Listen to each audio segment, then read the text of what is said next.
Orange Shirt Day is a commemoration of the residential school program. It comes from the recollections of one of the students at these schools.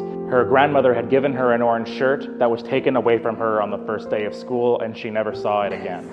The orange shirt represents our families, it represents our traditions, and it represents the things that make up our identity that were taken away from the Indigenous peoples. CIS is a Canadian school, and Truth and Reconciliation is Canada. There is no Canadian culture without the Indigenous people and what they passed on. As soon as you enter our gates, you see an Inukshuk, which is an Indigenous symbol. When you enter our foyer, you will see the shape of a canoe, which was the way that the Indigenous people traveled. There is no Canada without the contributions of the Indigenous peoples. So we remember them here, we celebrate Orange Shirt Day here, because that's what it means to be Canadian. The deepest impression I have is that how these students were treated. When I first started making this presentation, I thought that they were just learning about Canadian cultures, but they ended up being physically, mentally, and even sometimes sexually abusive.